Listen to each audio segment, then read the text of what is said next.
Hi friends, చూడండి. ఇది continuation. వేగానికి ఫార్ములా ఏంటిది? వేగానికి ఫార్ములా దూరము by column.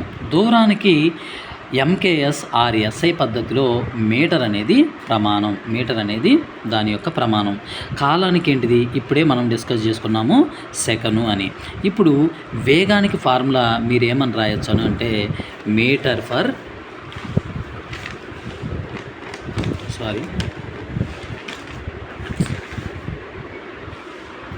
Metre per second. దీన్నే మీటర్ సెకండ్ పవర్ -1. ఎందుకనంటే ఇక్కడ ఏం లేదు. ఇక్కడ మళ్ళీ మీరు కంగారు పడకండి. ఇక్కడ బైలో ఉన్నది ఇటు తీసుకెళ్తే మైనస్ అయింది, అంతే. బైలో ఉన్నది అటు తీసుకెళ్ళాను బ్రదర్, నేను అంతే ఉంచుకుంటానన్నా ఉంచుకోండి, ఓకేనా. ఇది దేనికి? ఎంకేఎస్ ఆర్ ఎస్ఐకి. మరి సిజిఎస్కి ఏంటిది? సిజిఎస్కి ఇప్పుడు రాద్దాము. మనము చాలా ఈజీ ఫార్ములాస్ అనేవి మనకి ఫిజిక్స్లో వచ్చే ఫార్ములాసు, ఈ లెక్కలు ఉంటాయి కదా, ప్రాబ్లమ్స్, అవి మనకి చాలా ఈజీ. ఎప్పుడంటే ఇవి మనకు అర్థమైతే. సిజిఎస్లోనైనా వేగానికి దూరము బై కాలమే కదా వేగానికి ప్రమాణాలు. ఇప్పుడు దూరానికి సిజిఎస్లో ఏంటిది? సెంటీమీటర్, అంతే కదా. మరి కాలానికి ఏంటిది? సెకనా? అవును. అంటే దీన్ని మనం సెంటీమీటర్ ఫర్ సెకండ్ అన్న అనవచ్చు, సెంటీమీటర్ సెకండ్ పవర్ -1 అనేనా అనొచ్చు, ఓకేనా ఫ్రెండ్స్? అర్థమైంది కదా. Next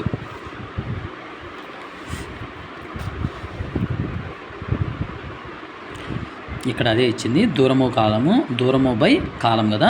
metre per second or metre per నిమిషాలు అంటే పెద్దవి. ఇప్పుడు కొన్నిసార్లు మనం తెలియజేయాలంటే ఇన్ని మీటర్లని ఇన్ని నిమిషాల్లో వెళ్ళానని చెప్పచ్చు, లేకపోతే ఇన్ని కిలోమీటర్లని ఇన్ని అవర్స్లో. కానీ మనకు మెయిన్ అయితే సిజిఎస్ ఎంకేఎస్లో మాత్రం ఇప్పుడు నేను చెప్పాను కదా, వాటిని మీరు గుర్తుపెట్టుకోవాలి. అన్ని ప్రమాణాల గుర్తులను ఏకవచనంలోనే రాయాలి. అంటే మీటర్ ఉంటే మీటర్, సెంటీమీటర్ ఉంటే సెంటీమీటర్, అంటే ఏకవచనంలోనే మీరు వాటిని రాయాలి. పెద్దల నాడి నిమిషంలో 72 సార్లు కొట్టుకుంటుంది. ఒక మైక్రో సెకండ్లో మిలియన్ వంతు. సెకండ్లోనంట ఈ మైక్రో సెకండ్ ఎన్నో వంతు అంటే 1 మిలియన్ వంతు అంట. మరి 1 నానో సెకండ్ అనేది సెకండ్లో 1 బిలియన్ వంతు, ఓకేనా ఫ్రెండ్స్? గుర్తుపెట్టుకోండి. అక్కడ ఎక్స్ప్లెయిన్ చేయడానికి ఏం లేదు, అందుకనే నేను ఎక్స్ప్లెయిన్ చేయలేదు, ఓకేనా. చూడండి, క్రీడలలో ఉపయోగించే కాలాన్ని కొలిచే పరికరాలు సెకండ్లో 10వ వంతు లేదా 100వ వంతు అయి ఉంటుందంట. ఎంత? క్రీడల్లో ఉపయోగించేది 10వ వంతన్నా లేదా 100వ వంతన్నా అయి ఉంటుంది. లోలక గడియారాలు ప్రాచుర్యంలోకి రాకముందు, అంటే దీని యొక్క అవగాహన అనేది మన మానవుడికి కలగకముందు ప్రపంచంలోని వివిధ ప్రాంతాలలో సమయాన్ని కొలిచే పరికరాలు ఏంటి అంటే సౌర గడియారాలు, నీటి గడియారాలు, ఇసుక గడియారాలు. వీటి ద్వారా ఏం చేశారంటే సమయాన్ని కొలిచారు, ఓకేనా. సమయాన్ని కొలిచేవాళ్ళు. ఎందుకనంటే అప్పుడు ఇవి లేదు కదా, లోలక గడియారాలు అనేవి ప్రాచుర్యంలోకి రాలేదు. ఇనుప స్తంభం అనేది ఢిల్లీలో ఉంది. అది మనకు 7th నేను డిస్కస్ చేశాను కదా, 7th రియాక్షన్స్ దగ్గర డిస్కస్ చేశాను, అందుకని అక్కడ రాశాను. ఎందుకంటే ఢిల్లీ వచ్చింది కదా, అందుకని ఢిల్లీ అని రాసుకున్నాను.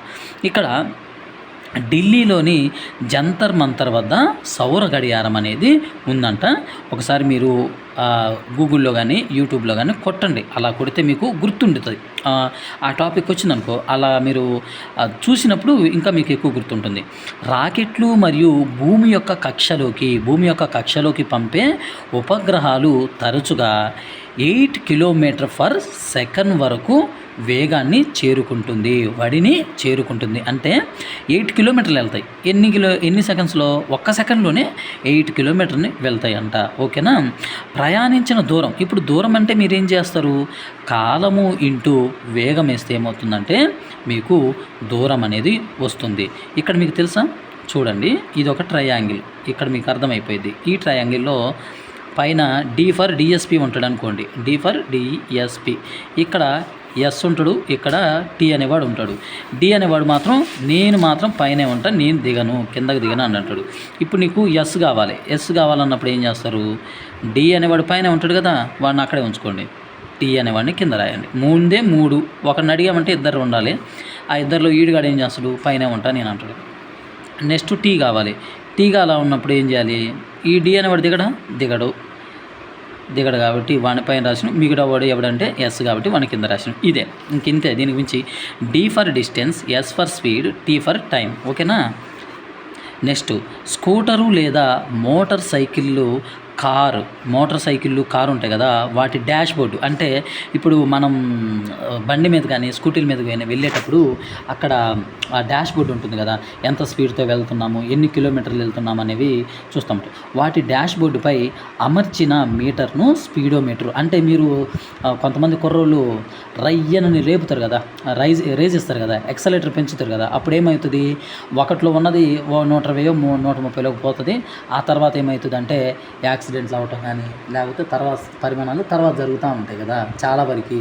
అంటే అలా 1 నుంచి 110 దాకా పోయిందే, దానినే మనం ఏమంటామంటే స్పీడోమీటర్. స్పీడ్ని మెజర్ చేస్తుంది కాబట్టి దాన్ని స్పీడోమీటర్ అంటాం.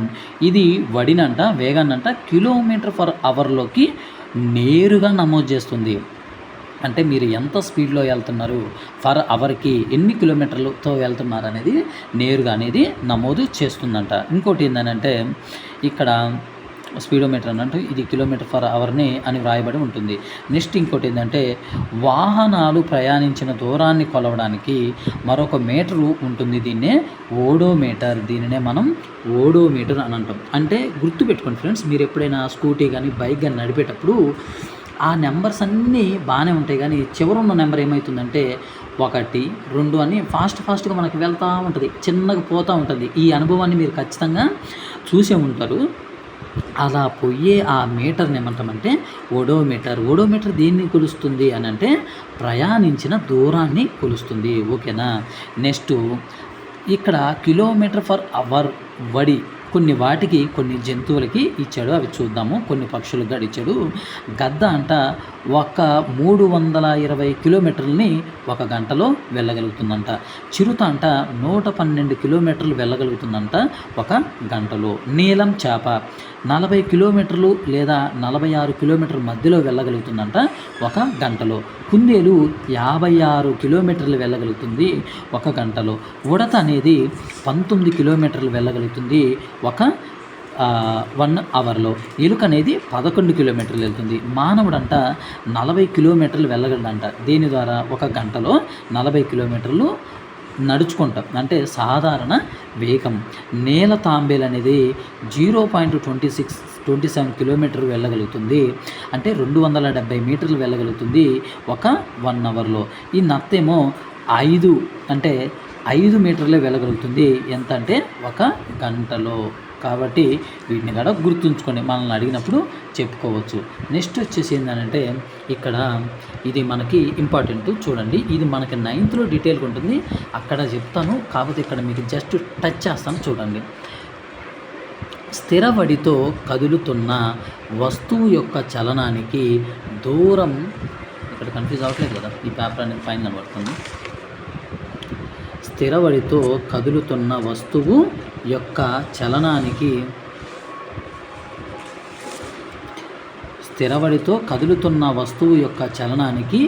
దూరం, కాలం, గ్రాఫు ఒక సరళ రేఖ. దీన్ని ఇక్కడ ఎక్స్ప్లెయిన్ చేయనా ఫ్రెండ్స్? ఎక్స్ప్లెయిన్ చేస్తాను. ఎందుకనంటే మీకు అక్కడ 9thలో దీని మీద క్వశ్చన్స్ చాలా ఇచ్చాడు, కాబట్టి దీన్ని ఒకసారి నేను ఎక్స్ప్లెయిన్ చేస్తాను చూడండి. ఈ విధంగా మీరు గ్రాఫ్ తీసుకుంటారు, ఎక్స్ యాక్సిస్ వై యాక్సిస్ అని. తీసుకున్నప్పుడు ఇక్కడ దూరాన్ని తీసుకున్నారనుకోండి, ఇది దూరం, లేకపోతే దీన్ని దూరాన్ని తీసుకోండి, ఇది దూరం, ఇదేమో కాలం. ఇక మీకు తెలుసు కదా 0, 1, 2 ఏం లేదు. దీంట్లో మళ్ళీ నేను వేరే దానికి వెళ్తున్నాను అనుకోమాకండి, మీకు ఈజీగా ఉండటం కోసమే ఇక్కడే టచ్ చేస్తున్నా. మీరు 9thకి వెళ్ళేసరికి ఇలాంటి క్వశ్చన్స్ వచ్చినప్పుడు దీంతో ఫుట్బాల్ ఆడుకోవచ్చు మీరు. ఓకేనా. ఇక్కడ ఏమవుతుందని అంటే ఏంటిది ఇది, ఒక్క నిమిషం,